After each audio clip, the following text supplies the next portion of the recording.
Everybody,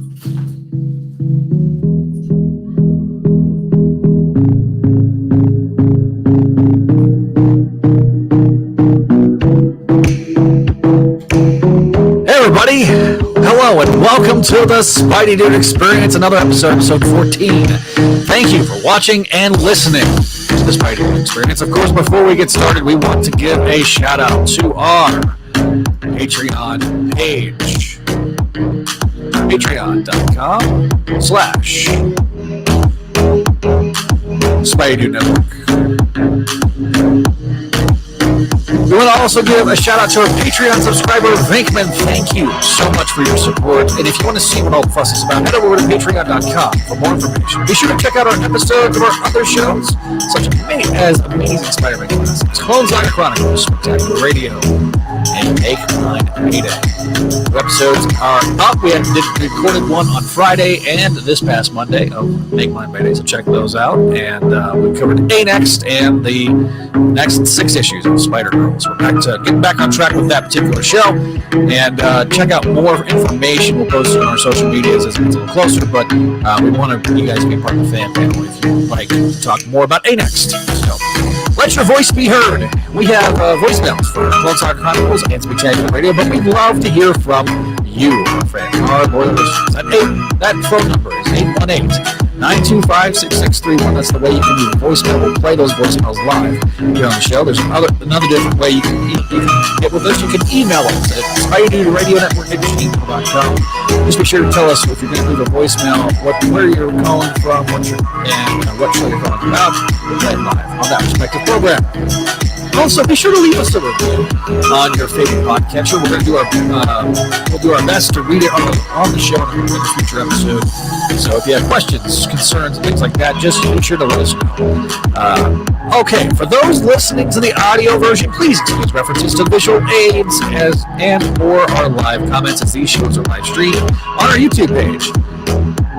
And Twitter and Facebook as well. Be sure to like, share, and subscribe to the YouTube page. Just search for us on YouTube for Spideydude Radio Network on that one. Thanks for listening. Of course, enjoy the rest of this program.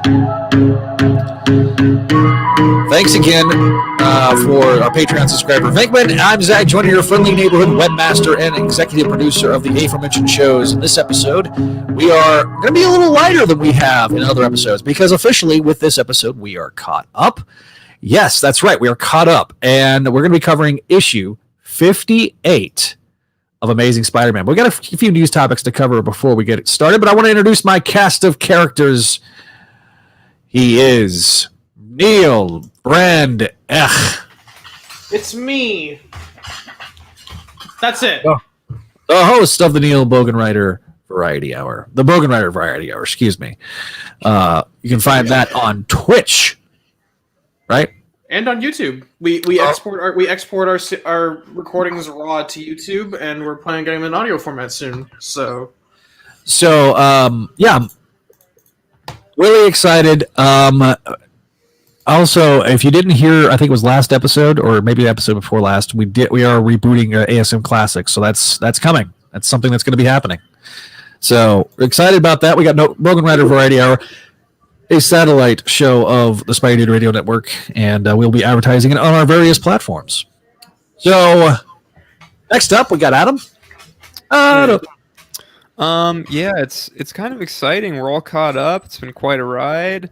Now I'm gonna have to read all the issues that on the days that they come out. Yeah, you'll live. You'll live, and maybe we'll start covering some satellite books here and there. Ooh. Only if they have clones in them. I'm still not excited for that. Anyway, but lastly, but not leastly, the man, the myth, the legend, P-Thuggin himself, Paul, reading Supreme Power. I didn't see you there. How y'all doing? He's got a newer setup. I'm going to blow you up for a second. All right. There you go. What's up, dudes and ladies and everybody? Yeah, this is my new setup. And you can't really see it very well, but let me just kind of show you. This is kind of what I'm dealing with here. Got some cool stuff. Got Miracle Man. If those who don't know who Miracle Man is, get on that because that stuff is good. Don't look at the legal history because that's a very complicated one. I think it's straight up. I think that is so fascinating. The legal history of that. It really fascinating. Is. It's super. God, I love that stuff. But yeah, new setup, new area. A sign of things to come. I'll just say that right now. Here you go.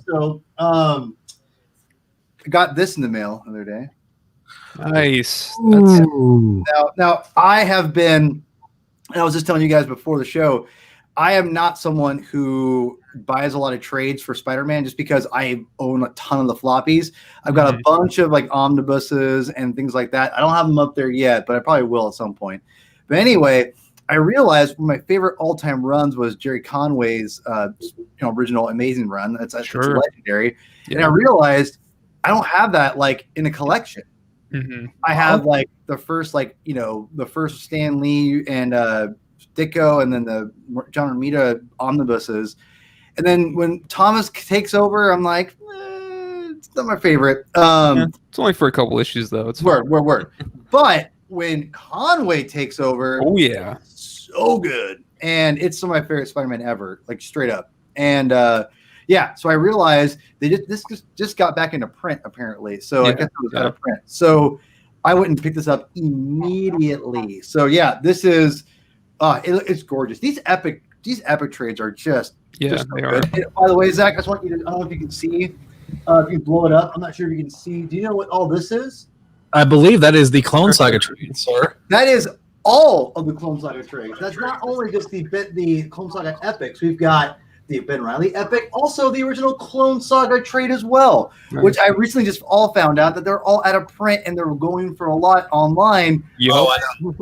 I bought mine when they came out back in 2010, 9, 8, whatever it was. Something like that, yeah. I think it was 2011 was the year that they got announced. And then they actually did a re-release. They've been in such demand, they re-released all of them. Just the first half, though, not the Ben Reilly ones. Yeah, they haven't done the Ben Reilly trades, but the first half, the first 5 Clone Saga trades, they did. They've re-released. They've all since sold out. So the Ben Reilly ones are a lot harder to find. Okay. Yeah, because they haven't done the re-release yet. My next quest is actually going to be getting the omnibuses, because there's a few things that are in the omnibuses that aren't in the trades. Wait, what? Why? Yeah. Because they did a collector's edition, and we used to have the pages up on Spideydude before stuff went to hell. Those extra pages aren't in the they're in there, dude. They're in there. Yeah, because in fact, Zach, funny fact, your show was actually the reason I even found out about those extra pages. Yeah, well, no, not the extra pages. There was a whole book where they did it's called the collector's edition. And what it is it did interviews about the 94 animated series. It did interviews with how they created the costume and everything. Had interviews with Tom Lyle and then and also Mark Bagley, because they both threw in designs for the Scarlet Spider costume.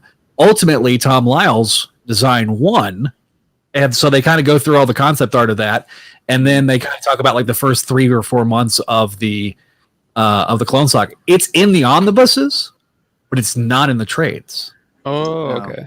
And so, I had 2 copies of that. I had one that got water damaged, so I was able to snag Gerard helped me snag a second one. F for the chat, lads, for that collection. Yeah, so my next goal is going to be getting those omnibuses. So there's 4. There's 2 Ben Reileys and 2 Clone Sagas.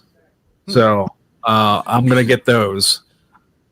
I'm going to be the Clone Saga what Michael Bailey is to Death of Superman. I'm going to have every collected edition that's ever been released. Why not?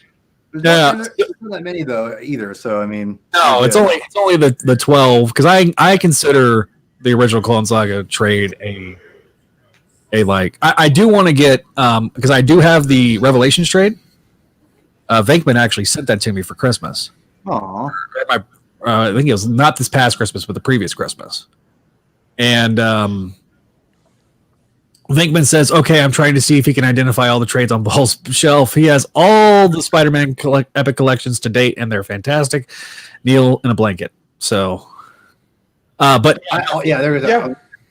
Yeah, Neil sent not Neil. Venkman sent me the original Revelations trade, so I want to get the Clone Genesis trade, and I've seen it and I've held it, but it was at Mile High's booth in San Diego in 2011, and they jacked the price up so much that I was like, I don't want to drop this for fear of like a page ripping, and I got to pay $80 for it because they had it for like $80, and then that was at the exact same time they had the original Clone Saga trade. And I'm like, dude, this trade has almost 3 times the amount of books, and you're telling me, yeah. So, yeah, completely off topic, but yeah. Speaking of news topics, it's Spider-Man. Yeah, so It's relevant.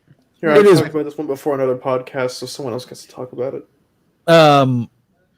Yeah, so there was this news story that was going around, and I had it pulled up, and I somehow lost it. Spider-Man gets a new suit. Oh, the new suit. Yes. So Hey, get a new suit. Hey, you got a new suit. It's a new suit. It's a news topic. Spidey gets a new suit in issue 61.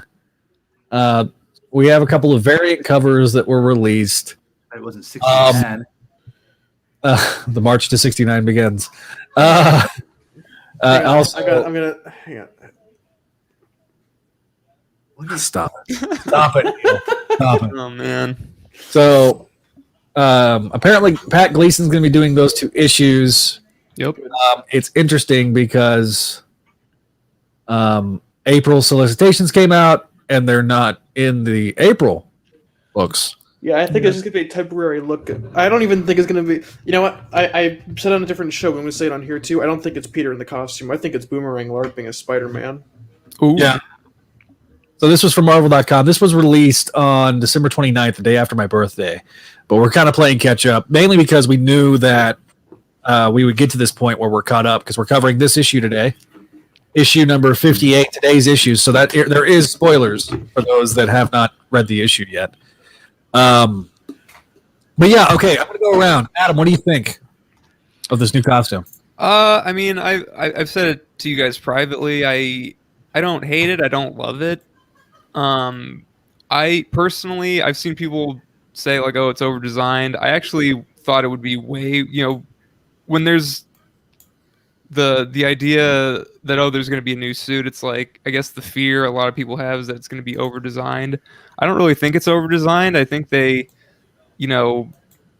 it's got extra gadgets. It looks like, but I think Dustin Weaver kind of reined it in pretty well. The color scheme's okay. I think the eyes are kind of cool. I think if it were red, I think I would probably be a little more.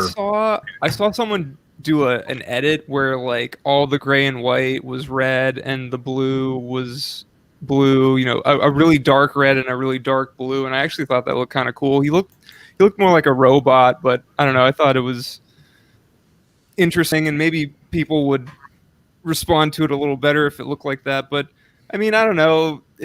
I think in when it's in the sequel to the PS4 game, I think people will enjoy it. Yeah, I was gonna bring that up because look, Neil knows this. I've been doing my game New Game Plus. Play Plus, yeah. And I have finished the story, and I'm basically going through and like wrapping up all the little side stuff. And I started it, but I never finished it. So I've been playing that for the last couple weeks on and off. And that game surprisingly holds up so well. But I'm like 2 years old. Come on. Yeah. Well, I would hope so too. But you know how, like, okay, I'm a sports gamer. Paul, you can understand this reference. As a Madden fan, I've played Madden now every year since 1997, and for the last 6 years, it's been the exact same thing. It's just basically been a $60 roster update. Yeah. So it's gotten to the point where I'm like super burned out on gaming, but Spider-Man I was able to pick up and just go, which was awesome. It took me a little bit to get the controls back. But once I did, because I'm eventually going to get Miles, but I want to get a PS5.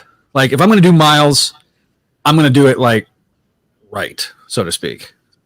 It's funny you say that because I got the Miles game for my birthday from my co-host from the Comic Binge, Chris Clow, a beautiful, beautiful man, by the way. I love him to death. He basically was like, listen, because I was the same way, Zach. I wanted to wait and get a PS5, and that wasn't going to happen anytime soon. I was like, I was content just to wait like you. He gave it to me, and he goes, the best part is when you get into PS5, it just upscales. It just goes right into PS5, whatever. I'm like, oh. The only difference is the box is different. Yeah, exactly. So Yeah, I was like, oh, okay. So I need to play it. I'm going to play it, Chris. I'm not sure if Chris is listening, but Chris, if you're listening, I am going to play it soon at some point. It's just we are going to. Yeah, no, I've said this.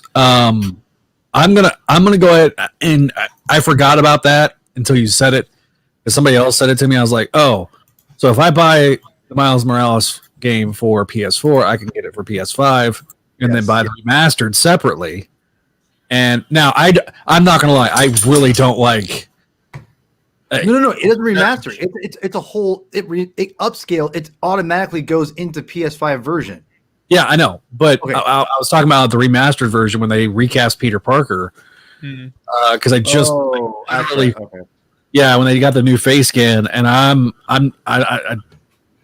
seen videos and it looks okay, but it's like I still don't understand why you had to go find, and like it just feels like corporate synergy to me.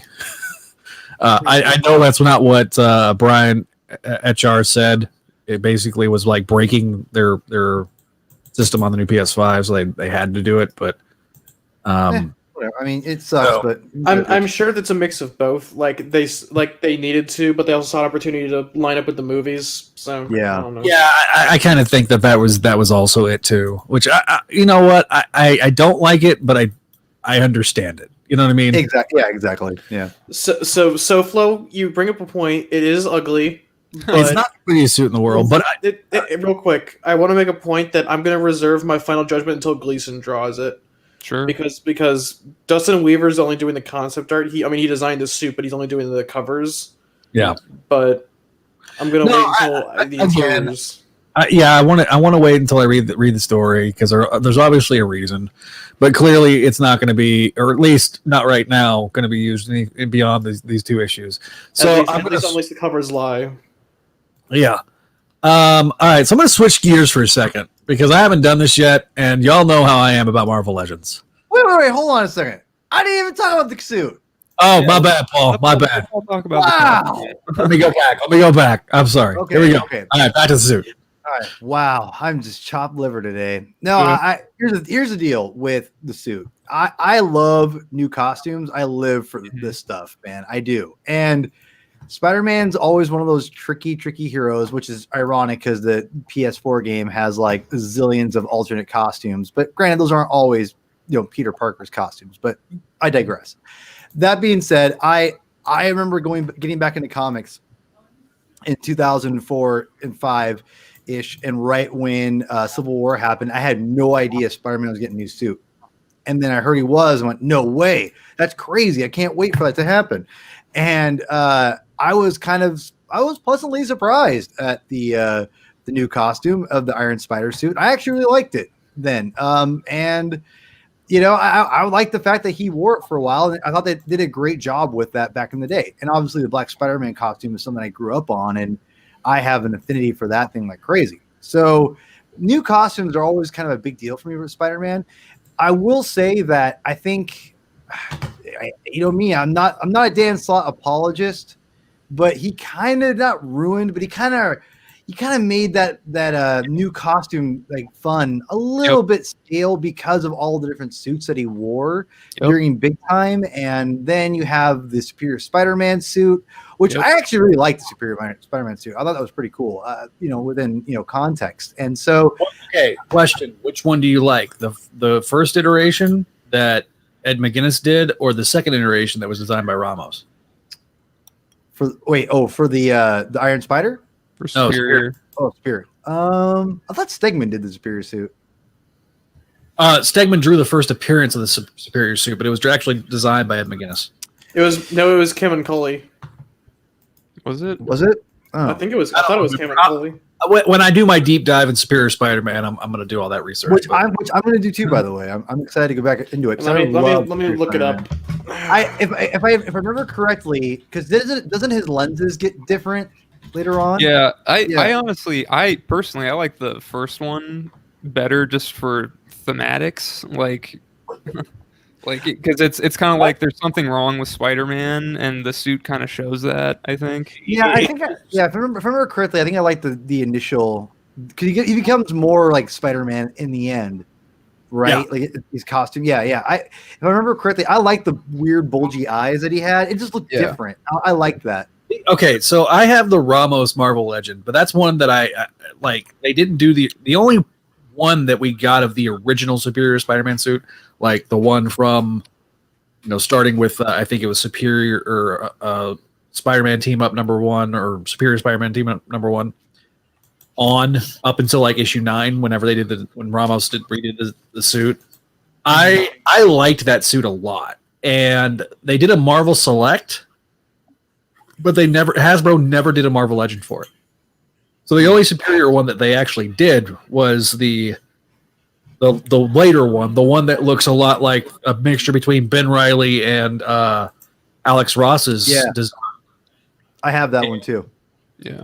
And so I'm hoping that they'll do a re-release of that one with maybe some different, or like the eyes maybe a little bit more like lenses, because they did a weird like coloring to them. Mm-hmm. Like they put this brown coloring for no reason, which I never understood.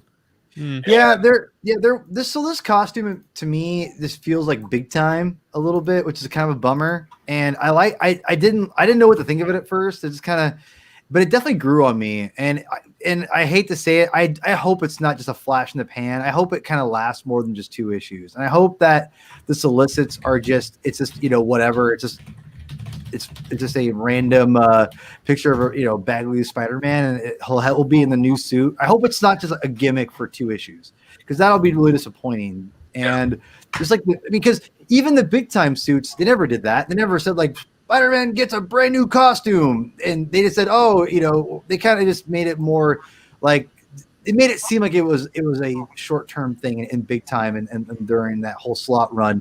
Whereas with this, they made it a big announcement, like he gets a new costume. But again, probably because they wanted to sell variant covers. Exactly, and that might be it. I hope that's not the case. I do hope there's a story reason for this, and that I hope it's not just a flash in the pan to sell comics. I don't think Spencer's like that. There is a legitimate reason this exists, and I'm really excited to see why. So, sure, yeah, I'm not. I don't love it. I don't hate it. It's just whatever. As long as the story's good, then I'll be fine. So. Yeah, Neil just sent me the design art. That I'm pretty sure that is Cam and Coley. So I was wrong. All right, we'll talk more about that in a future episode, because we're gonna talk about some stuff. Kind of talk about the future of the site and of the show and stuff like that.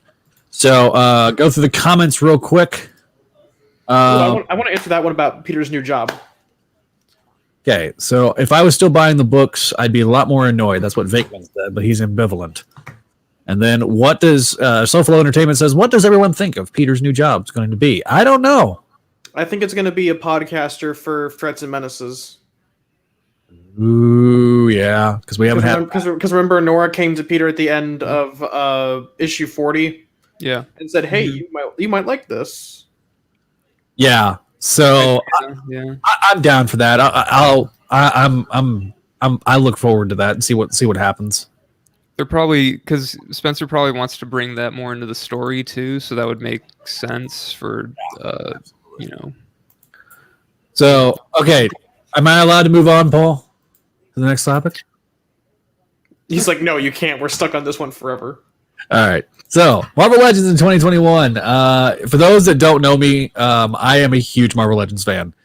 It's a disease. I don't have every one that I want. I still have a pretty big laundry list. In fact, to show everybody, I mean, I kind of showed it off, but there's my wall of the retro collection that came out last year. So I've been slowly but surely. The only ones I'm missing now are Gwen. I think Gwen, and that's it. and like Jonah and Kingpin. So that's all I'm missing. I've got 2 Target exclusives, and then the Mysterio exclusive, and the Black Cat exclusive. So I've got all those.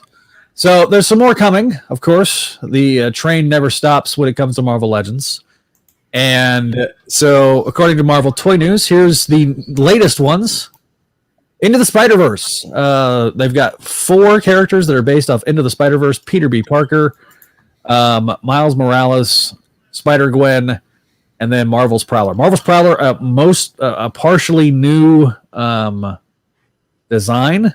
Then my boy Frogman right there. And then you got I know Neil is like jonesing for some Frogman.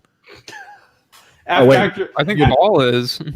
Yeah, Paul and I are both Frogman. Oh, you're muted. Yeah, dude, I've been having Frogman on my on the crawl space, whatever it was, the Discord. Man, I've been having Frogman for my Discord thing forever. Frogman's my boy. I love Eugene. I mean, it's legit. So, and then you got a hand ninja. And here's the interesting part of the hand ninja. He's an army builder. So what they did was Stiltman is the Build-A-Figure, because this is the legs. So you can do you can buy 6 hand ninjas and stack the legs with Stiltman. Yeah, I think Symbio Bro did a video took pictures of a bunch of I think they had the hand ninjas as another army build, another wave. Yeah. And they had the legs in there too, so he had a 6 foot tall Stiltman figurine. Yeah. So Stiltman can go as high as he wants. The Peter B. Parker's completely new. Miles Morales is completely new.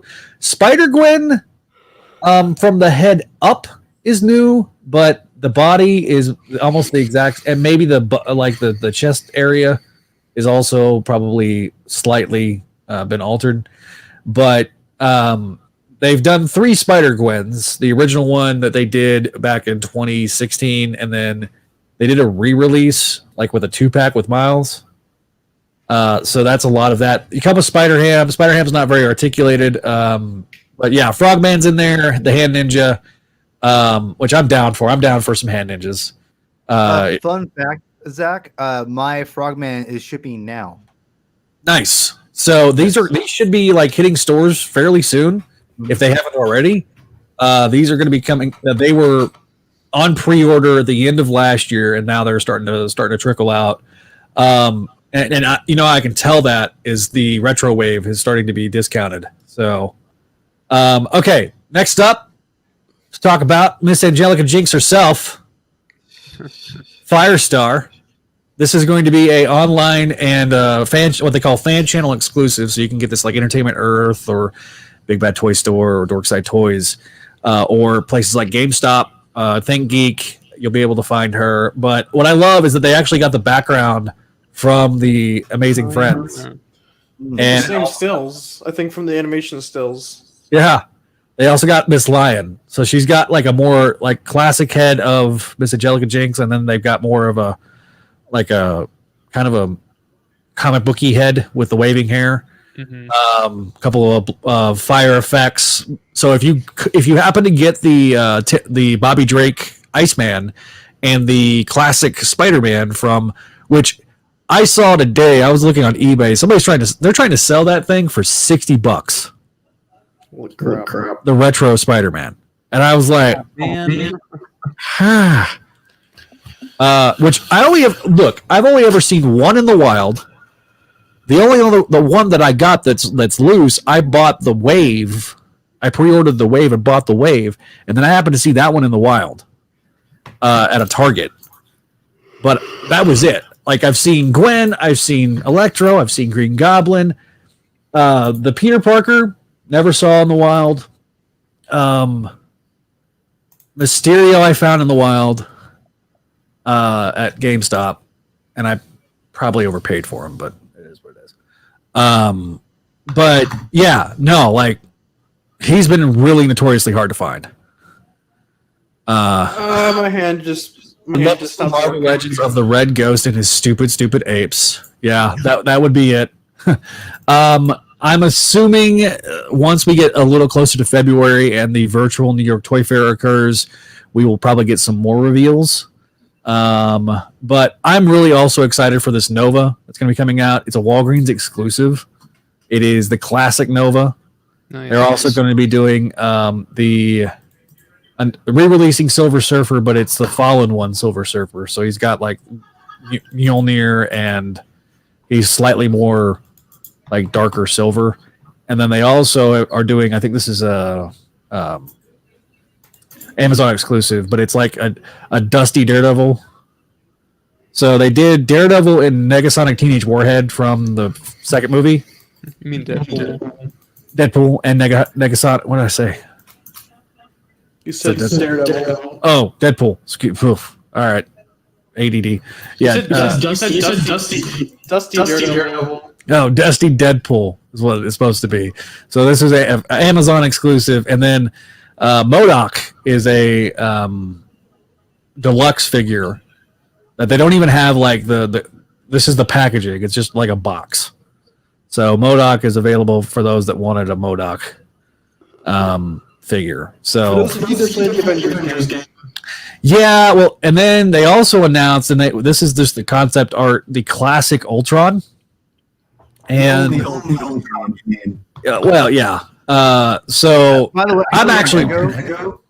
Yeah, I'm here. I'm not sure who that is. How about now? Let's try. There we go. Okay. Yay, Yep. That's good. There we go. By the way, Okay, as I was saying, wait, hold on. Technical difficulties. I don't know why, man. What this is all about? Well, I can keep talking about Ultron and how this is the only Ultron in existence that should be existing, not eyeballed Ultron from Age of Ultron. Why would you Go want? ahead and keep talking, Ultron. Why would you want can opener mouth Ultron? This one? No, I'm talking about movie Ultron. Exactly. You don't need Ultron doesn't need eyeballs. A robot doesn't need eyeballs. I love how the echo effect is amplifying Paul's anger. I don't need See, I'm not hearing any of it, but that doesn't mean it's not happening. It's okay. I'll just keep talking. Just keep talking.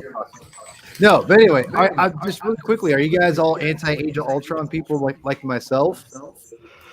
I like parts of it. Yeah, it's Well, okay. Yeah, I mean, there's parts that are okay. I mean, I like the Cap versus Ultron stuff. I love that part. Yeah. I don't know. There's just something about that Age of Ultron movie that just kind of feels weird. Is it Ultron's a quip master like Iron Man? What? It's that Ultron's a quip master. Oh, He makes jokes. Yeah, he makes jokes and talks like Iron Man. Yeah. And I get what they were trying to do, but Yeah. Ultron's entire thing is like, I'm an emotionless, psychopathic robot. Yeah. Die. Yeah. I also didn't like Hawkeye all of a sudden like having a family, and then all of a sudden they took a cue from the old Ninja Turtles movie, and they went They're to you'd notice that if you looked at the set photos for the new Hawkeye show, they're basically jettisoning the family. thank God, Well, for good reason. I'm Terrible. gonna eat this tub of icing that I got at the convenience store. oh my god. Oh, youth is wasted on the young.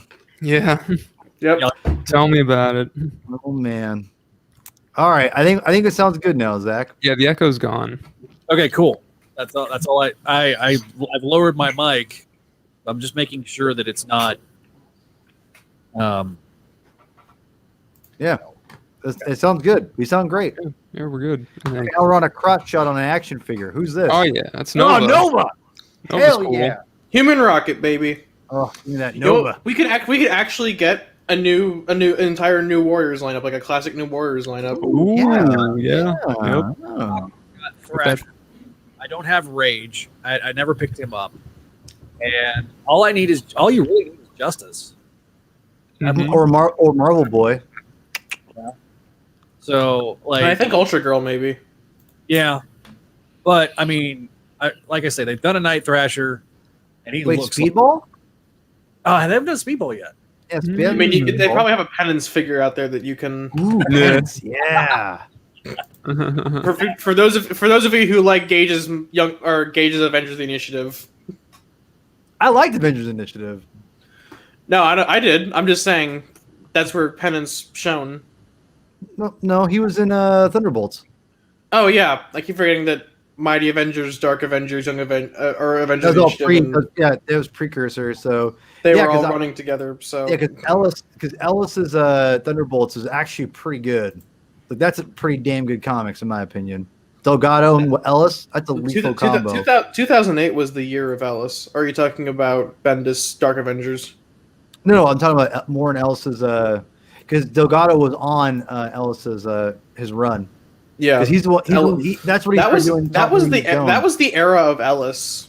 Tommy Because Lee he Jones had album, Next yeah. Wave and then Thunderbolts. So really good era for. I've never read Next Wave. Never did. Dude, read Next Wave. It's great. I've heard it's great. I have I don't have the trade of that. I was gonna start to read it, but I got kind of thwarted.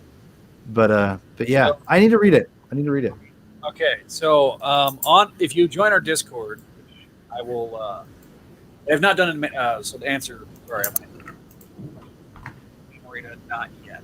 I'm not saying that. Ooh, yeah, Namorita, whatever her name is. Yeah, I forgot about that. Yeah. Okay, so there's some 4chan rumors that are out there about the. Yes, 4chan, a verified source. Apparently, the guy that the Anon that posted about this was right about MODOK being deluxe instead of built. So we'll see. Take this with a ginormous grain of salt. But beautiful.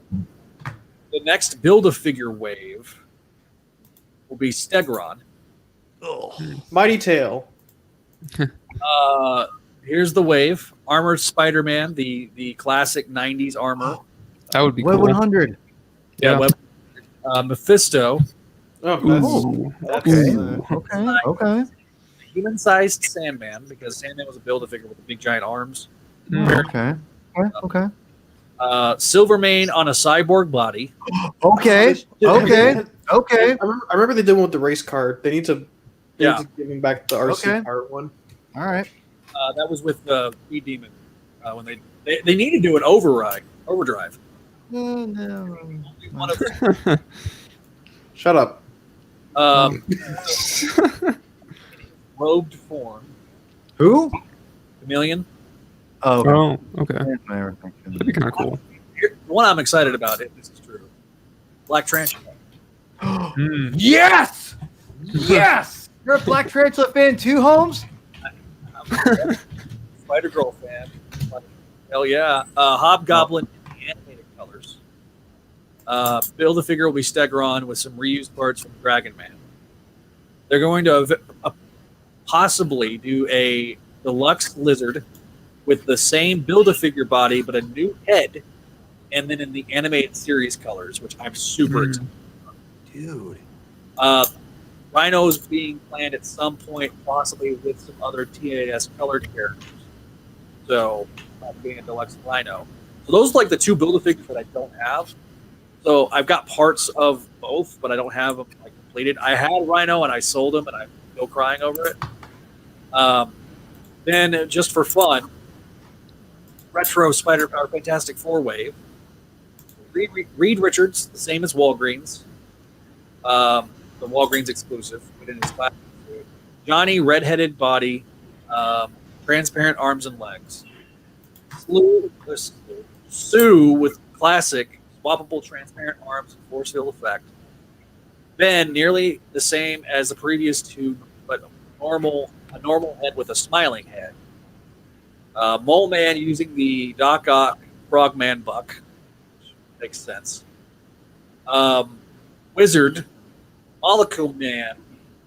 Oh, Molecule Man. Cool. Build-A-Figure of Annihilus, but if they're and then a deluxe Dragon Man. So, but yeah. Dude, Mephisto? That's sweet. Yeah, look, I can care less, truthfully, and I know it's probably sacrilegious to say because I have the RC car Silvermane, but Silvermane's not a big deal to me. Chameleon, I have the suit body, and so I might pick him up and then use him as my Hammerhead because it came with Jonah, Chameleon, and Hammerhead head swaps. So I'm down for that. Black Tarantula, I'm down for. I already have the Hobgoblin, So depending on if they do a new head or not, I may pick that up just because I'll like, okay, this is Kingsley and then this is Macendale, and do like the base for Macendale. I need a Hobgoblin, so yes, I hope they do that. I am down for the black and silver Spider-Man. Yes. Yes, I am down with that as well.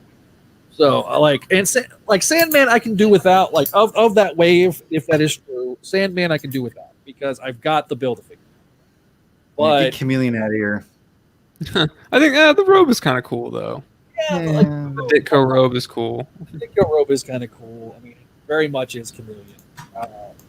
Whereas definitely, and here's the thing: Stegron, he was due as a Build-A-Figure. Sure. I'm fine with it. I'm not a big Stegron fan. I joked that I would send it to George because I wouldn't want it because he's the only Stegron fan that I know.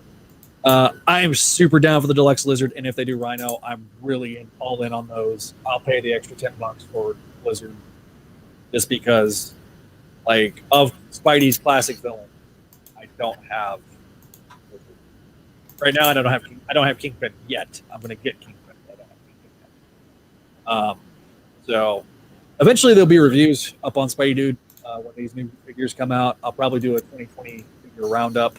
I'm trying to get all of the last year's wave in package, so that way I can have the packaging, get it in package, and then show what it looks like loose without having to open the packaging.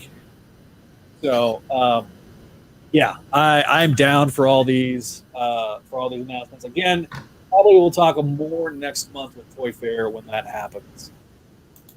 Sold the Hasbro Hobgoblin. Okay, that's the one thing. I have not bought that yet, but the classic style Ribbit Hobgoblin is better. It is a better head sculpt. And so I'm down for that. So I get that, Vinkman. I really do. He has to Stegron to come with a crop top and booty shorts accessories from that Spider. I have not. So.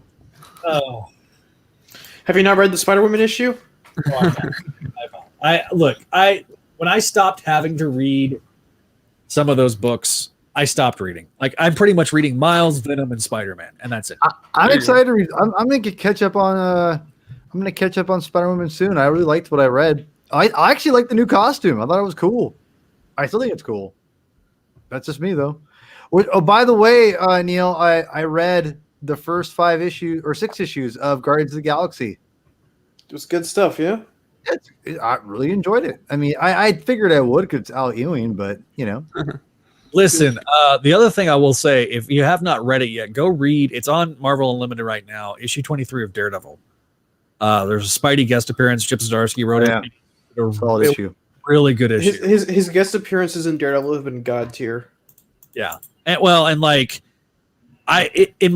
personal headcanon, I think that Peter probably, revealed his identity. Oh, I know he did because it was in Bendis's New Avengers. Remember when? No, remember that the genie, after the genie got put back in the bottle, but Daredevil wasn't there when he revealed himself. Yeah, that was the New Avengers thing and stuff. Yeah. Because he had to reveal himself, and then that was the whole awkward scene between Jessica Jones and Jessica Jones. I'm talking about like the second one for the Heroic Age. That's what I'm saying. That was Heroic Age. Wait, am I thinking? I thought I was thinking of Dark Reign. Dark Reign. Yeah, New Avengers. Because Squirrel Girl. There's that issue where he saves Squirrel Girl, and then that's in Dark Reign. That's right during Siege, I believe. I don't know. I stopped reading the Avengers books, and I picked them all up, but I just literally was done. Read Sword. Sword's a good book right now. Yeah. Like I say. All right, so we're gonna pick up with these. Paul, we're not gonna fight about this on air. Wait until my show. I gotta wake you up. You're like, over here. I'm just like, come on, wake You know, up. man. on Friday, I'm talking about Sword and X-Men, so you can come and fight me on air. I can't do that. I got my other podcast going on that day, but I will join your show at some point. We got to talk comics at some point and argue and yell at each other. Come on. Yeah. Get pepped up, man. Come on. Get like all jacked up right now. Come on. I am jacked. Yeah. Oh, is that the gun show? Ow! All right, last Where's news the gun topic rack? is the April solicitations. I'm pulling this from the website. Cates is on Venom. Yeah, Donnie Cates is finishing up his Venom run. The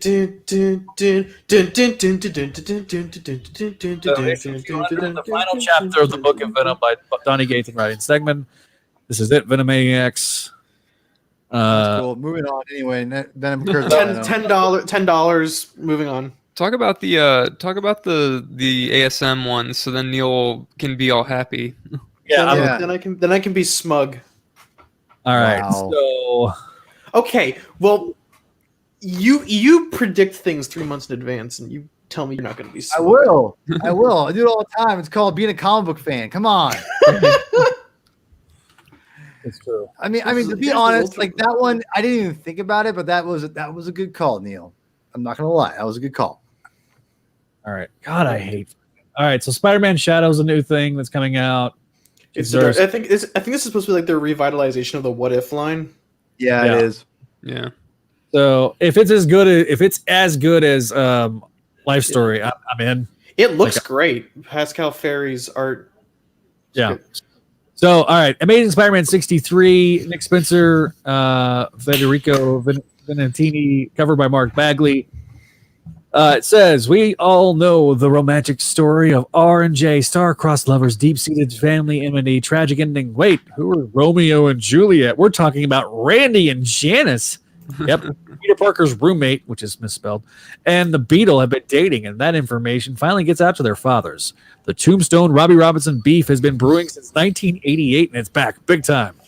I cannot tell you how happy I was to see that solicit because I called the relationship back in issue 11 and it paid off in issue 27 and now we're finally getting some genuine payoff that I've been basically begging for. And it's good to see. I was asking for Vicentini to be on the permanent roster and I'm glad he's back. So he's also doing the second issue of the month where we have Kingpin in his.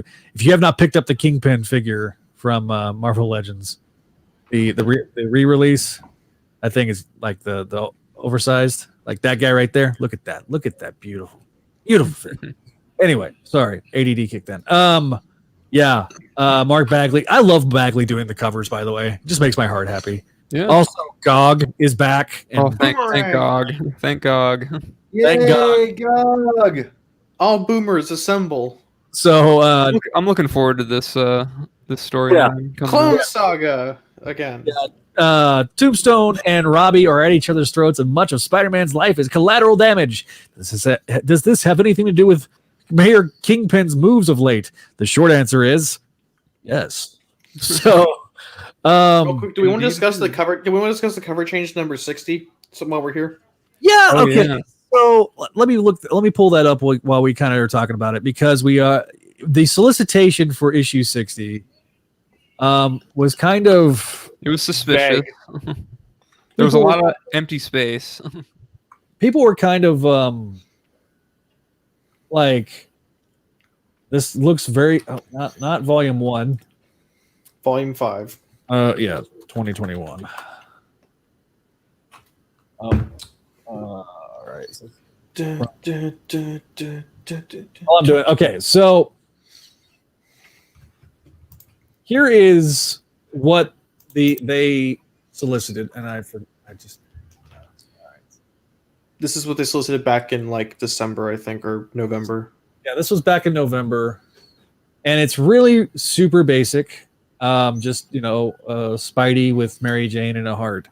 And a lot of people drew very deliberate comparisons to one of the like the posters for the wedding. Yes, like the real life one. Yeah, Yep. Mm-hmm. So I'm pronouncing his name wrong. Bill Sienkiewicz. Sienkiewicz. I'm gonna. all right.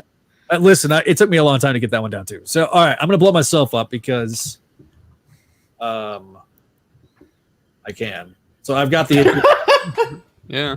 This is what they're putting. Dun. Everybody panic. This does not bode well. And it says, at last, a peaceful Valentine's Day for Spidey and MJ, February 2021. And then my free digital copy will be available on Marvel's website. All right, so that is what's in the book. It's not in the digital copy. If you bought the digital copy, you didn't get that house ad, which is very, very mean of them. But yes, that is what was in the actual physical copy of the book today. So it is different. There is a difference. Let me show it again. I don't know if they've updated it digitally on digital platforms like Comixology since then. Yeah. So that is the cover of what's in the issue. And just for comparison's sake,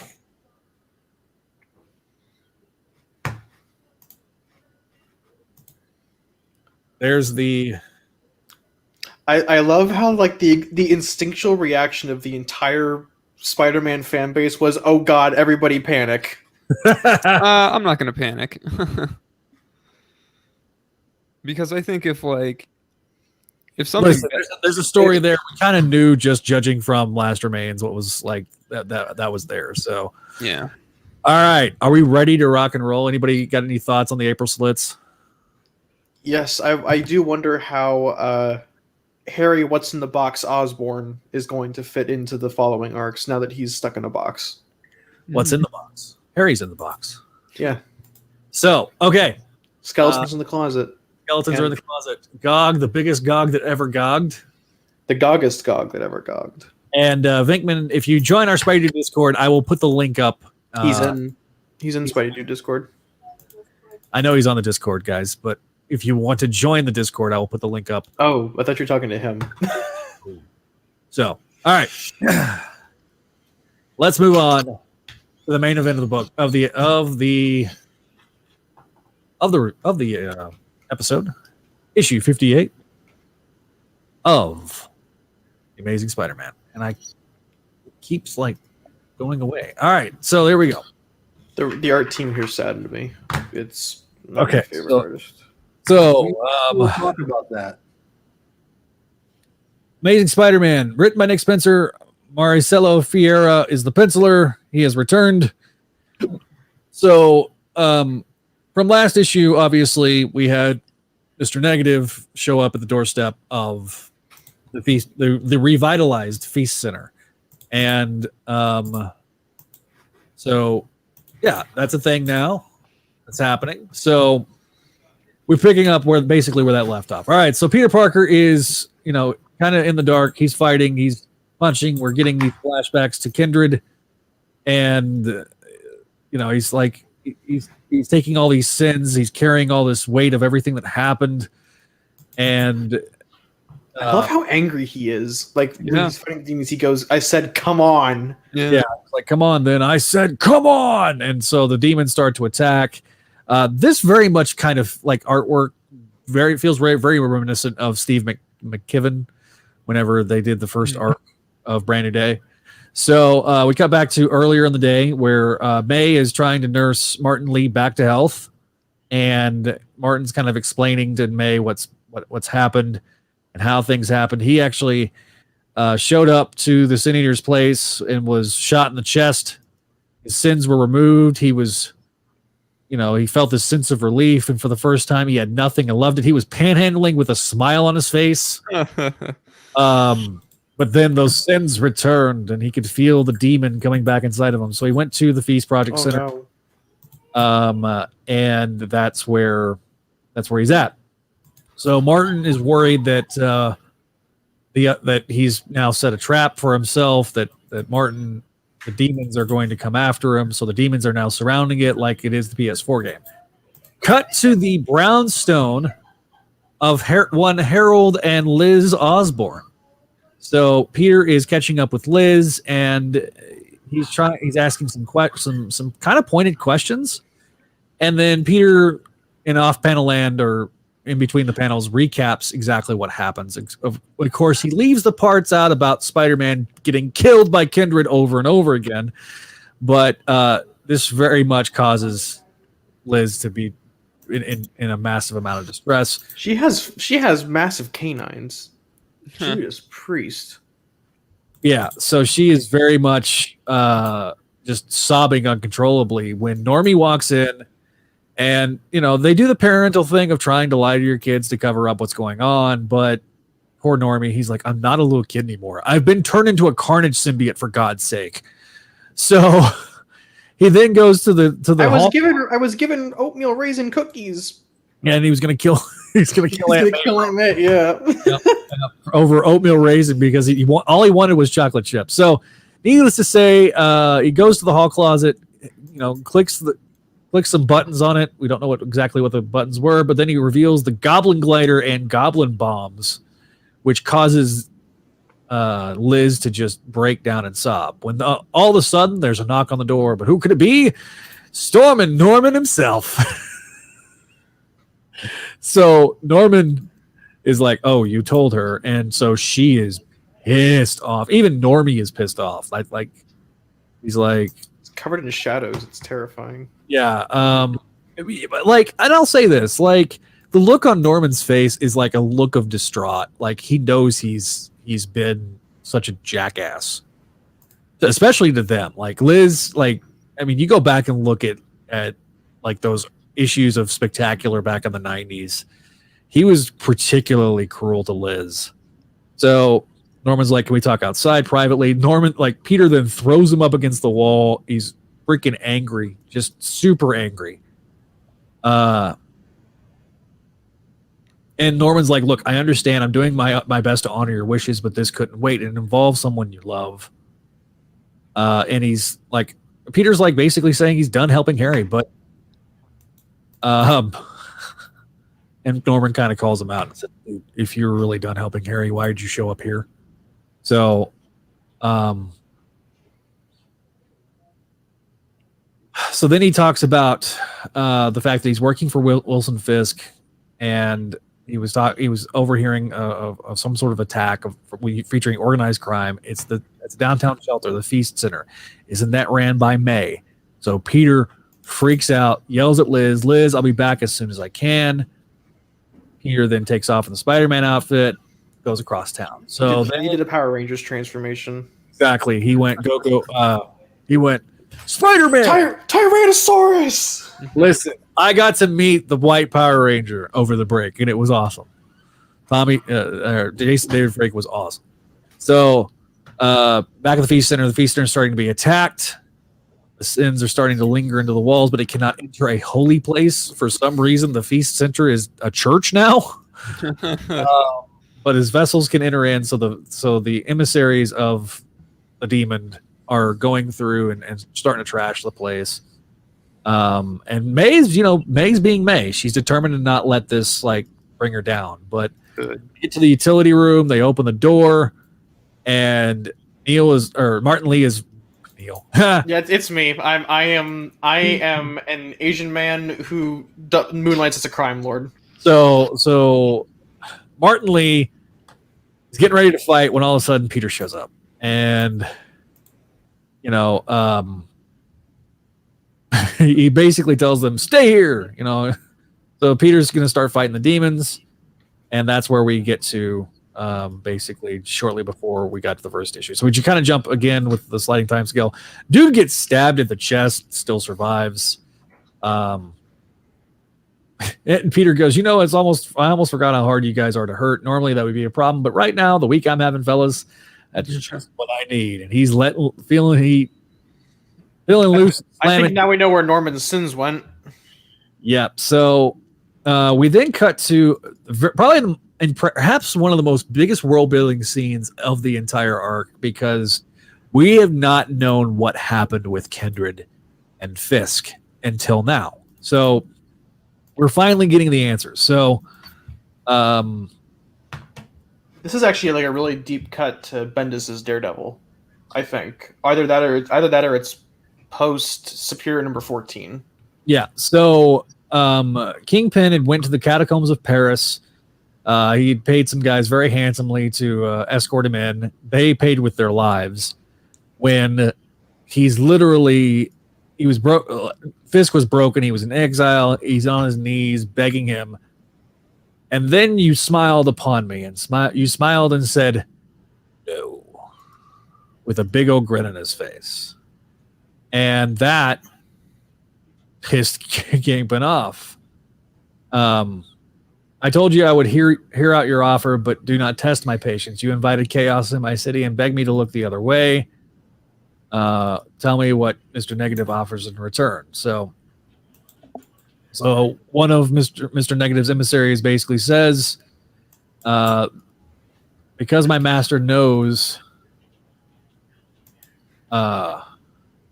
basically Kingpin's like, what makes you so sure? Because you're making me this offer I can't refuse. And the demon goes, because my master knows the desire of your heart, Kingpin. And to make that desire real, you will need more than just the tablet of life and destiny. To be continued. Issue 59, dropping in a couple of weeks. So that is the end of the issue. That's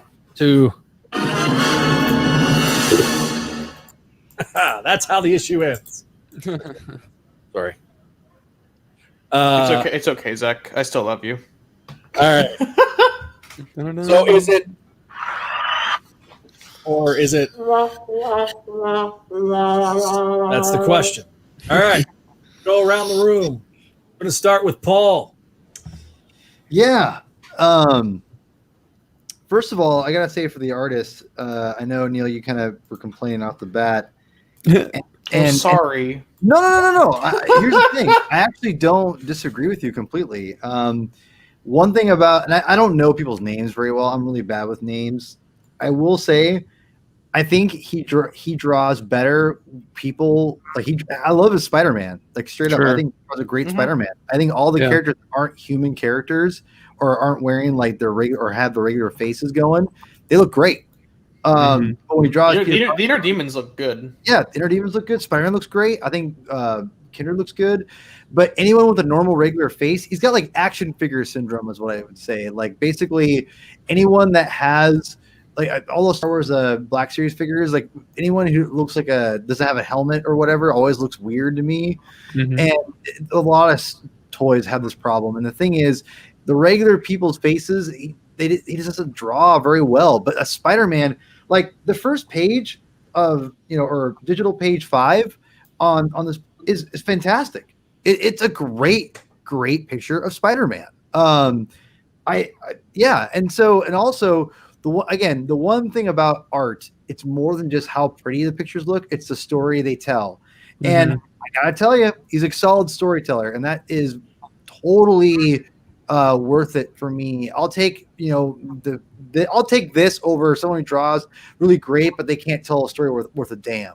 And I'll be honest, like this dude could tell a story. I mean, his panel layouts and structure are pretty good. Like it's there. There's a reason why he's working on Spider-Man, and I think this is why. And I think he needs to improve somehow. If he can work a little bit harder on like the normal faces, and not every face is bad, but like for instance, there's a couple pictures in here in Peter where I think he looks really, really weird.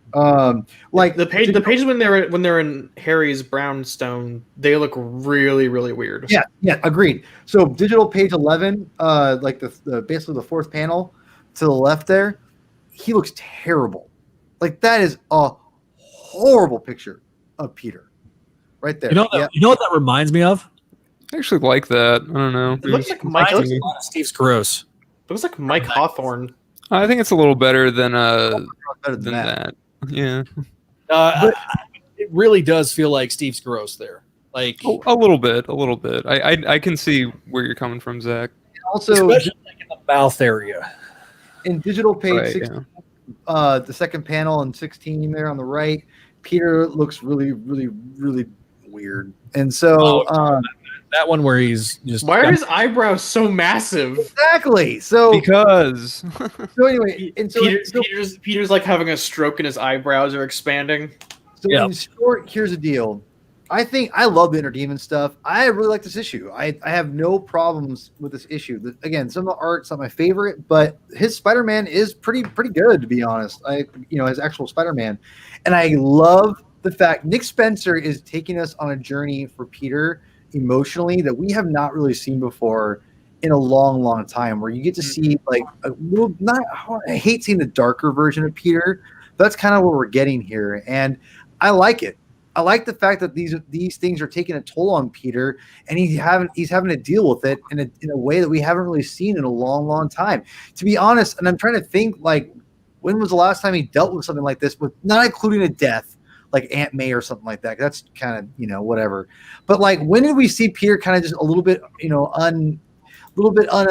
little emotional, a little bit uneven, if you will? Like, when's the last time? Is it the Clone Saga? I really don't know. I mean, I'd argue Back in Black. Yeah, Back in Black. Back in Black. Yeah, but Back in Black was when he was like, the Aunt May thing was going on. So in Clone Saga, like you're talking like Spec 226, where he life across the room, but we don't want to talk about it. We don't talk about Time Bomb. But here's the thing, though. I just want to say that I appreciate the fact that Nick Spencer is giving us a different characterization, and not even characterization. This is a side of Peter that exists, has always existed. Again, we talk about the temper; it's coming out there, and I love the fact that he's taking it out as Spider-Man. He's like, I've had a hell of a week. Just think about it. If we were Spider-Man, because Spider-Man represents the everyman, we'd be doing the same damn thing. Yep. So I love the fact that Nick Spencer is keeping him human. That's what means. Like, again, Peter is a very typical, I don't say typical, but he's a very relatable person for everyone. And the fact that this is something that we all can relate to. And I think that, again, we take our frustrations out on things if we can. Again, something like that. Like, for us, it might be like I don't know, like you're going out to cut weeds and you have a machete and you're just going to go crazy out there. That's what it felt like. It's like this job that Peter had to do, and he's like, you know what, I'm gonna have fun doing this because I'm really pissed off. And that's a normal trait, and I love that. And I love the fact that Spencer's really embracing that aspect of Peter, because a lot of people just want to act like, again, and Peter is a great person. He's a good person. It's like Doctor Strange said he's the best of us back when they were doing the whole Brand New Day, or whatever that was when Joe Quesada was on, and they're explaining whatever it is. Yeah, one moment at a time. One moment at a time. So, and that really is it. Like, Peter's a great person, but we all know the greatest people we know in our lives, they have their moments too. And I think we're seeing that moment with Peter, and I love that. I love that Nick Spencer's exploring that. I know not everyone loves that, but I do. And I think this issue, if I'm going to give it a grade, Zach, I'm going to give it a solid B+. Okay, B+ for Mr. Paul. All right. Adam, your thoughts? Yeah, I mean, I agree with a lot of what Paul said. I like the art. I enjoy the art. I feel like, I mean, I can be very contradictory. so I guess, like, be aware of that in the future. But like, this guy's art, I agree with Paul. He does a great Spidey, I think. We're talking about the people. I think the people, it's kind of hit and miss, but I almost, for some reason, I kind of like that, because I think everything else is pretty strong for me. So I can kind of let wonky facial expressions and stuff slide, because I think it's because I think of a lot of my favorite Spider-Man artists, and they're not perfect. Like, they have these moments where, like, something looks a little off, and I guess I can appreciate that. Like, you're not going to be 100% all the time, but if you what do I want to say? Like, if you, as long as it's fairly consistent, you can, be allowed a little, strangeness every now and then, if that makes any sense. And I'll totally admit that I let it slide more with artists I like than ones I don't like. But regardless, the characterization is good here. I like Peter kind of being angry and using being able to use that anger to kick the ass of the inner demons. That's a good use of, I think, him blowing off steam. I like Aunt May in this. She's trying to help Martin Lee because Aunt May is a nice old lady, and I like how she says she's not going to let these 2-bit hoods take out the feast center. I like when Aunt May has a little bit of fight in her. I think that's when she's written the best. Yeah. No, this is very much Aunt May, the Aunt May that I enjoy, the JMS era Aunt May, where she's being proactive instead of being reactive as a character. I really appreciated actually that we have the Liz and Peter scene, and I guess even just the whole thing in the apartment is good. It's refreshing to see Peter out of the costume talking with another supporting character about things that are happening in the book currently. If I think that makes sense. It's just kind of nice because we've had, I think, the whole last arc was we have Kindred, Harry and Peter talking, going back and forth with confessing the sins and all that, but we haven't had this like. I don't really remember when we've last had this, like, Peter's just a civilian talking to another civilian, and I like that. We've got more mystery stuff. That's a plus. Yeah, I mean it's another like interlude kind of a thing.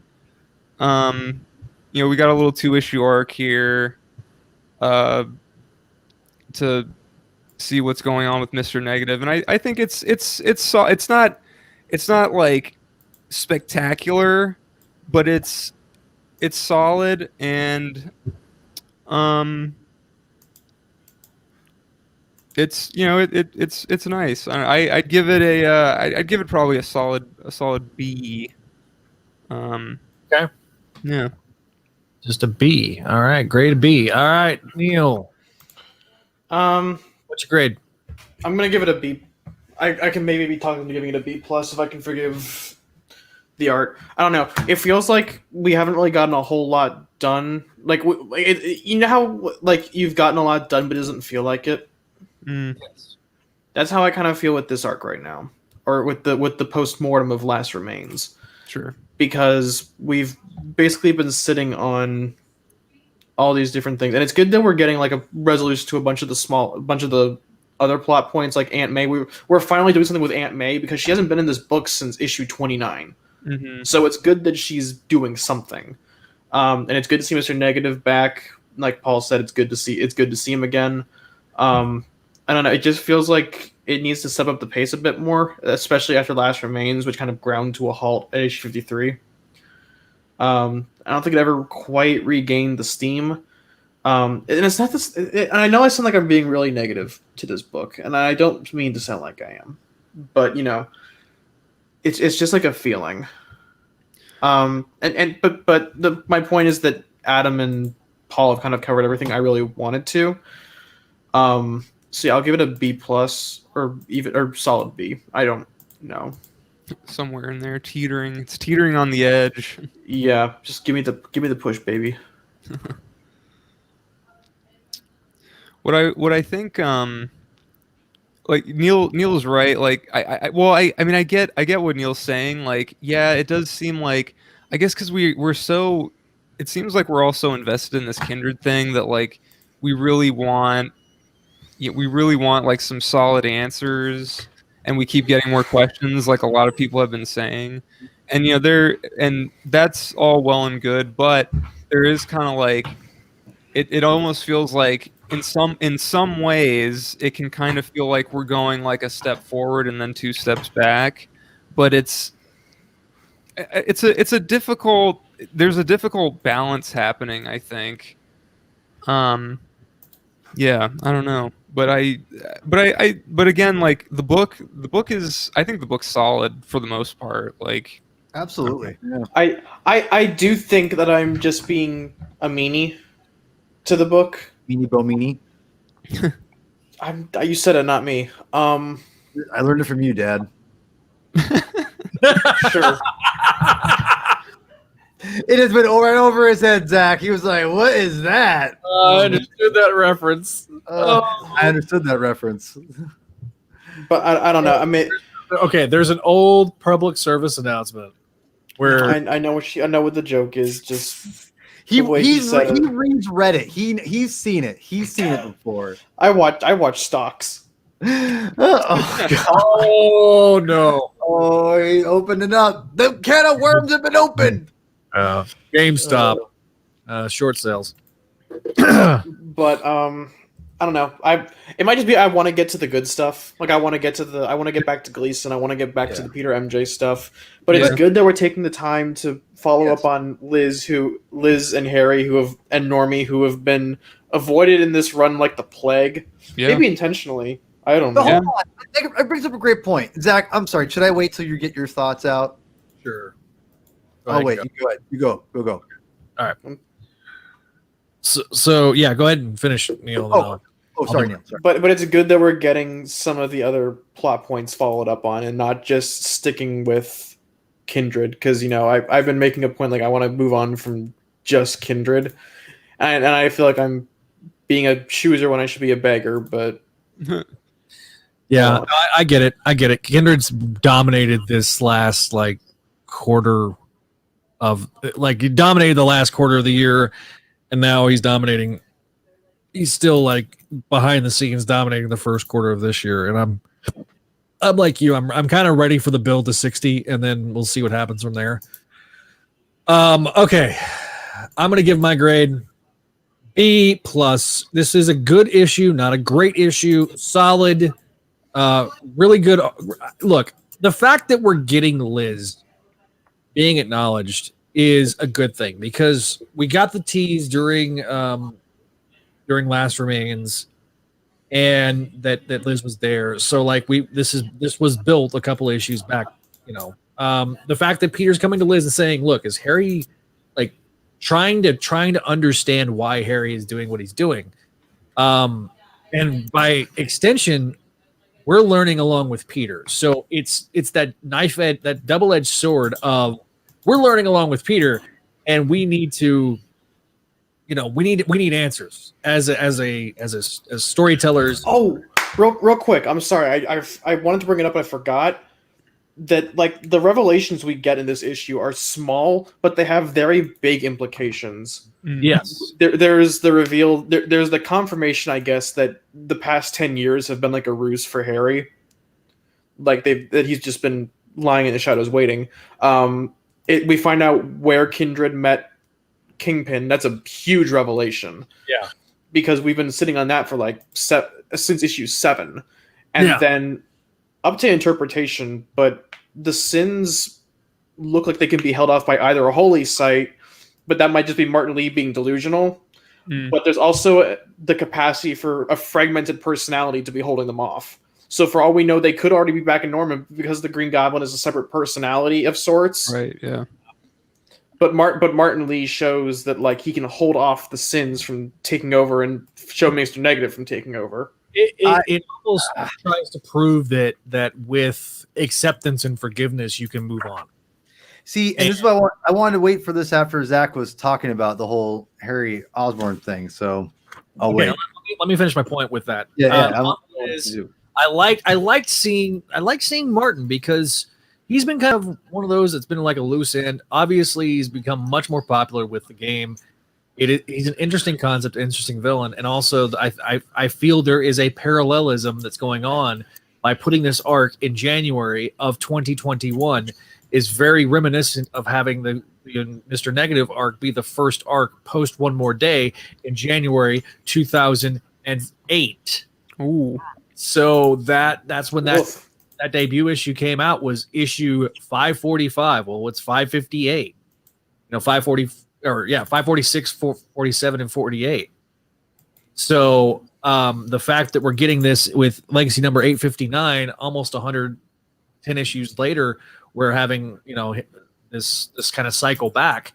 I'm very interested. It also helps kind of clear up who that weird guy was in that one scene in the side hustle of Last Remains, that we didn't know who that was. It was like just some random dude that got shot in the chest. Well, that was Martin Lee. We didn't know that, but a little caption box would have been great. But okay, we get that explanation here. I liked how self-contained the story was. It does bleed off of last issue, but it is definitely the start of a new arc.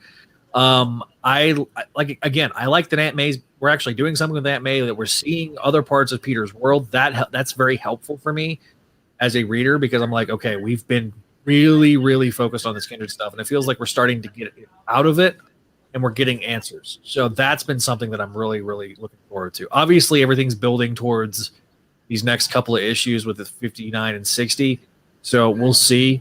But I really predict, and I'll make a prediction by I think June, we are going to have kind of at this point, outside of the Chameleon stuff with Threats and Menaces, that's kind of the other big plot point that we haven't picked up. We've obviously talked about the solicitations.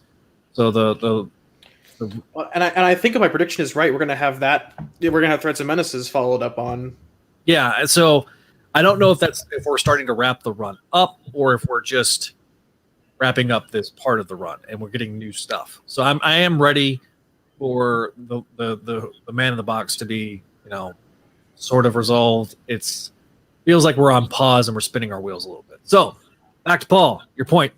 Yeah, I wanted to say that I think this to me felt, as the Harry reveal, was one of the biggest moments of the kind of, I was like, oh wow, it's kind of almost a blink if you miss it. And also the whole Kingpin thing. I had totally forgot that Kingpin recognized Kindred from back in the day, because I was like, wait a minute, oh that's right, because I remember when he first met Kingpin, he just immediately kneeled, and I totally forgot about that. So it was a good reminder for me. But anyway, there's a couple of cool, kind of subtle, again, I would call them subtle anyway, reveals in this, and that really show its progression in the story. But like you said, Zach, it's very self-contained. And I think that, to me, with the whole Harry Osborn thing, it's definitely, to me, it solidifies a possibility that Kindred is not Harry, or is maybe just a portion of Harry or something like that, because it's almost like it's acknowledging the fact that Harry's been, yes, the last while he's been gone, but this is all kind of a new thing for them. That his whole being out, doing his own thing or whatever. So I don't know. To me, that was kind of acknowledging the fact that yes, Harry we've been seeing is, we don't know what it is yet. Obviously, we don't know, but it at least acknowledged that. And it was nice to hear that Liz was shocked, was upset, and the fact that they're not just kind of waiting around a while. Again, Spencer's kind of keeping pushing things on. And I saw some things online today about people complaining well, where's last rights? What happened to last rights? I'm like, yeah, read the comic. It's in there. I don't get it. It's really weird. There was a guy on YouTube that was his headline was, "Where's last rights?" or whatever. Where's reference? I'm just like, I didn't even watch the video, but I'm like, but that was his whole headline, right? And I'm like, well, it's in there. It's all in there. It's literally following up the everything in Last Rights. It's just picking up the story further. It's like, do people? I just don't get it. I do people not read comics? I guess and not expect they wanted it to keep going as Last Rights part 800. They want Maximum Carnage 14 parts. I don't know. I just don't know either. It's weird. So I don't know. I think Spencer's done such a great job of Spider-Man, and I think that, again, we're getting the Mr. Negative story, which is, like you said, Zach, it's great to get him back. I like Mr. Negative a lot. I know he's Dan Slott. Sorry, Neil. But, but still, he's a great character. He's a great, great villain. So I'm glad we got him back, and I think it's a solid issue. And, again, you're pushing the narrative forward, but you're also telling the self-contained story, which, again, I like the fact we're getting this long-term kind of mystery, because we haven't gotten that in Spider-Man in a long time. So I'm embracing it, because when it's over, we're not going to get a mystery like that again, which, again, I'm not saying we should get mysteries all the time, but hey, embrace it. So, I mean, it's enjoy it while it lasts, because a good mystery is fun, and people just love to complain. So, and again, not saying it hasn't been perfect, but it's been, I'd say, more good than bad. Yeah, I agree with that, definitely.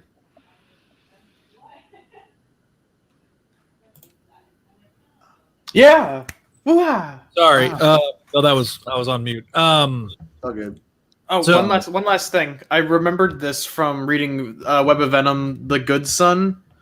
That that goblin locker is the same one that Normie and Dylan used in that one shot. Well, and the fact that they're even referencing the Carnage Kid stuff is kind of like crazy. It is definitely, most other writers I don't think would reference stuff like that, and it just goes to show that Spencer tries to tie the continuity together and make it much more interwoven, which is so refreshing because for the last 15 years, or really 20 years, let's be real, before Spencer, there was this move away from continuity building on other stories. And now it's like we're interweaving this together. I'm still for the ride. I'm still there. I'm all about it. But we're going to turn it over to our listeners for our live stream listeners. Give us your final comments. I'm going to go through some of these. Panels and Pictures says we are the web bomb. So, Hi, Spencer. That's your buddy? It's my buddy Spence. What's up, dude? SoFlo Entertainment gave this issue a B. Peter gets his Aunt May Opidus syndrome knocked out. Okay. Peter also looks like he's had too much cheese. SoFlo loved seeing Liz. Same. Like I said, I think Venkman's not buying the books. I think he's just waiting for collections and stuff like that. I'm surprised that ASM hasn't gotten a hardcover, like a 12-issue hardcover. Like, because they're doing it for Immortal Hulk, they're doing it for Coates' Captain America, they're doing it for Coates' Black Panther. Well, now that we know what the end game is on Immortal Hulk, I think when we get an end game with Spider-Man, I think that's going to be the next thing. They're going to do a series of volumes of Amazing Spider-Man by Nick Spencer hardcover. I hope so, because Spencer's run is one that I would legitimately buy floppies and hardcover for. I'm just not going to buy the trades because they fall apart. Yeah. I don't blame you.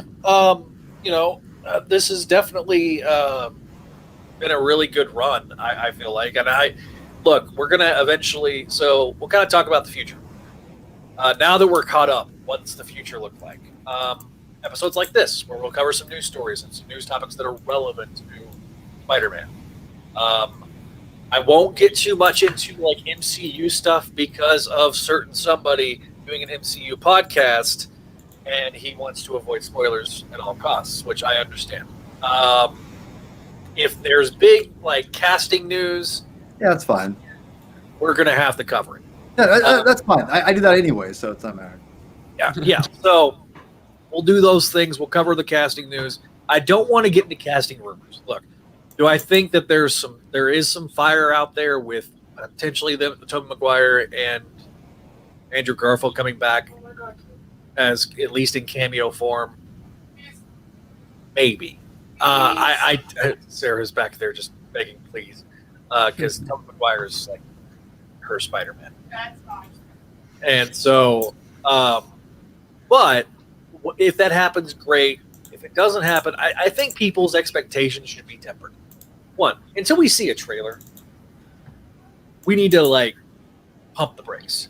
Okay. Until we see a trailer, let's pump the brakes. Until we get casting news like the Alfred Molina casting news. That isn't just leaks. Yeah, it's not. Exactly. It's actually look. Collider seems to have gotten some info, and they did interviews with Kevin Feige. So I'm like, okay, I'm lending them a little more credence than I would have in the past. So. Clearly, they've got some sources there, but they're the ones that reported, obviously, that Garfield and here's the thing: there's a lot of stuff go back and look at the Sony email hacks. That's like the relationship with Garfield and Sony is not good. So it would have to be Marvel stepping in and saying, "Hey, let's bring you in for this and this and this." I think it's too soon to do a Spider-Verse sequel. Personally, I just think it is. Let's address the elephant in the room first, which is the identity reveal. But that's me. Look, I'm excited for it. I'm just hoping that we stay in freaking New York. For God's sake, let's stay in New York. I'm done Peter Parker traveling around the world and traveling in Washington, D.C. I don't want to see him in San Francisco, or, I don't want to see him in Miami on spring break. I just want to see Spider-Man in freaking New York City. Please, for the love of God, let's just do that. New York is a character. I know we got 5 films before the MCU with him in New York. I understand that. But I want to see a New York Spider-Man. We've gotten these couple of off the beaten path things, which is cool. I love Cometh the Commuter as much as anybody else. But that's read that book, which I highly encourage you to look it up.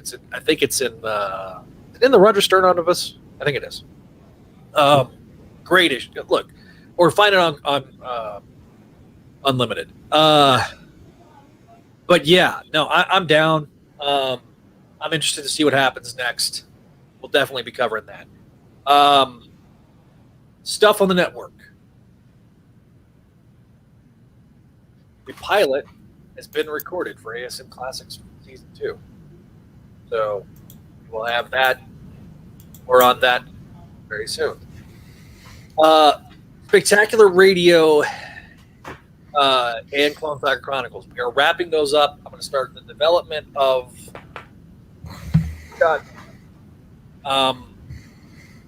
Forgotten Era is going to be once a month.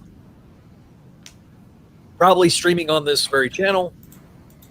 And we may be doing Forgotten Era on this, Twitch, and Facebook. The 3. Instead of doing it on Twitter. So for those that listen to us on Twitter, I'll post it in the Twitter. Go from there. But we're really excited about the future of the site. So Forgotten Era is going to be coming. ASM Classics is going to be coming. Voices of the Eerie is, I was expecting it to be middle of the year, but it could be sooner. So check that out. We've been kind of talking.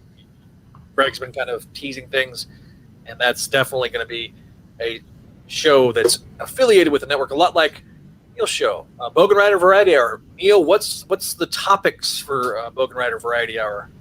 That's the gimmick. There isn't like a centralized topic. Generally, it's comic news, comic books. Generally, whatever I can get my hands on that I'm interested in talking about in long form 2-hour podcasts. That's what I do. This week we're doing specifically reviews. So this week, Friday at 8 p.m. Central Time, we will be talking about ASM 57, ASM 58, in a different format, but promise we'll talk about those. Sword number 2, X-Men number 17, and Immortal Hulk number 42. And then once I can get my hands on it, we'll be talking about Once and Future Volume 2, and going back and reviewing some older series like Sean Gordon Murphy and Rick Remender's Tokyo Ghost. So we just generally talk about whatever I want to. That's the benefit of having your own show. All right, spell it out for everybody. Bogenrieder. Bogenrieder.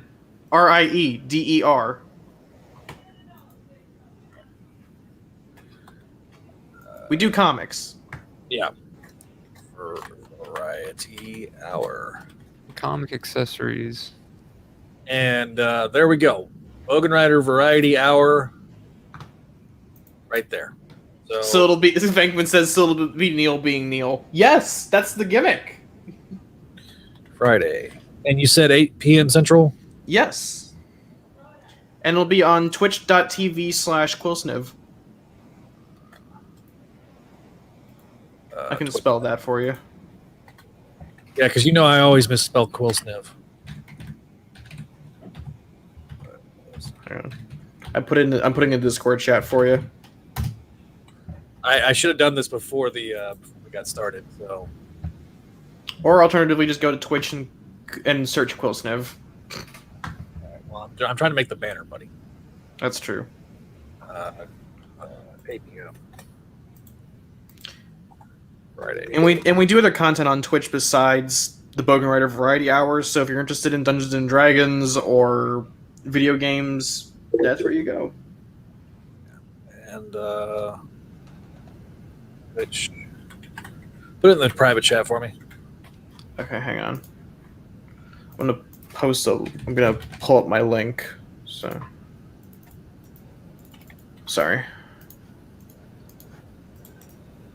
All right, there we go. 8 p.m. Friday, close move. Don't add the extra dot that I added. All right.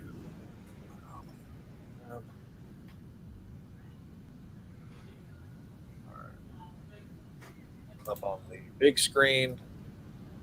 That way everyone can see it.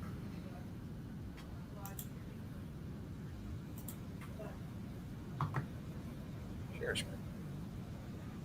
There we go. All right. Okay. There it is. There's the channel. He's got 18 followers. Go follow Quillsniv on there. And while you're at it, go ahead and follow Spideydude Network. We haven't really talked about it yet, but we're going to build this out, and I'm working on it. yes, that is going to be something that we're going to build out, and we'll make it nice and pretty. But yes, Spideydude Network is offline, but we will definitely be on there. I'm going to try to connect the my PS4 to it, so when I'm doing like gaming or whatever, you can jump on. So that is twitch.tv/Spideydude Network. That is where we're going to eventually be streaming as well. So for that. And yes, it'll be Neil being Neil. All right. That's part of the charm. Okay, Paul, promote your stuff. Pimp your stuff. I will. You can find me on Twitter at Hermann22 with 2 N's, aka P Thug. You can also find me on my other podcast, The Comic Binge, with my good friend Chris Clow. We just dropped an episode about Daredevil Last Rites, the 90s Daredevil run, or the last 4 issues leading up to issue 300, which is a lot of fun. And we're going to try to get another episode out before, but there are going to be some changes. I'll just tease it on here for that show, probably in the next couple months. Good changes. It's not going anywhere. But things are in flux right now in a good way. And things are moving. I'm just going to tease that right here. I don't like doing it on Twitter. I don't feel like being a tease, but I'll be a tease on here today. So, a lot of exciting stuff on that I'm excited about, that I've got in the works right now. So the first phase, I think, will be hopefully in the next couple months. So, but Comic Binge is a part of it. But yeah, also follow me or check me out on the MCU fan show. My good friend Sean Gerber. We were releasing WandaVision episode reviews. We just got episode 3 released last week. A lot of fun. I went on and I did not like the first episode of WandaVision. Liked the second one a lot better. Third one I freaking loved, and I am all for this. And so, check out those reviews. I think we had a great conversation last time, and I think this is going to keep getting better and better as episodes go. And also, lastly but not leastly, the saga continues. We have a new episode coming out soon. We review, kind of just overview a little bit in the upcoming year, which I'm really excited about. So lots of stuff for me coming up, and probably even more on the way. So just stay tuned. I can't wait to hopefully get things done and figured out, and be able to talk all about it one day. Okay, so everybody, comments. We'll be going through the comments here in just a second, but we also want Patreon ideas. We want to hear from you, our Patreon subscribers. And be sure to join our Discord. I'm going to make sure that it's in the link in the description below. But the invite link, but become part of our community on Discord, because I love our Discord. It's essentially our message board now. I grew up on message boards. It's very, very convenient, very handy for me to be able to interact with everybody. You'll see some cool stuff on there. That's where our good friend Symbio Bro put on some rumors about those rumored lines of action figures. So Definitely gonna, when we get more information, we will definitely be bringing it to you. So Patreon ideas. We want to hear from you. We want to make this Patreon as inclusive as possible. So go on there, go join it. Patreon.com/Spideydude Network. Patreon.com/Spideydude Network. All right. If nobody else has anything to add, I'm going to start wrapping this up. Oh, by the way, everybody say happy birthday to Waylon, the official mascot of the Spidey. Happy birthday, doggo! Yay. He turns 2 today. So Big boy. He's a big boy now. He's a full grown. That is a large dog for 2 years old. Jeez. Yeah, he's a big boy. He's a pure breed lab, chocolate lab. His great grandfather, was actually the lab that was on the Purina bags in the 90s. So, yeah. So he's not quite famous yet. We tried to get some food. And they're like, give us a couple years when he's a couple years older, and we'll definitely go cold. Like, all right. So, all right. Of course, we want your voice to be heard. Leave us a voicemail, 1-8-925-6631. Leave us an email of your thoughts at SpideyDudeRadioNetwork@gmail.com. On your favorite podcatcher, be sure to let us know what you think. Once again, this has been the 14th episode of the Spideydude Experience. I want to thank my co-hosts, Adam, Paul, Neil, also other members of our network like Kelly, Javi.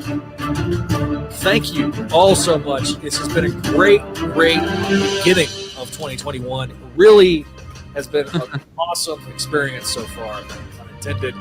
As Paul is going back to reading his Supreme Power. But, It's like, I'm done with this. I'm tired. like, I'm out. But thanks again for listening. For those that are listening to us on the audio version, hopefully we didn't distract you too much with our sides and stuff like that. Thanks again for listening. Be sure to leave us a review on your favorite podcatchers like Spotify, Google Podcasts, and Apple Podcasts. Those are our 3 primary ones. But if you leave us reviews on other places like just email, like, share, subscribe on our YouTube page. We're trying to get to that 100. We got to 64 subscribers, everybody. So thanks again for listening. And as SoFlo says, great show today. Thank you again for listening. We will see you next time here on the Spideydude Radio Network and the Spideydude Experience, part of Spidey-Dude.com. Spideydude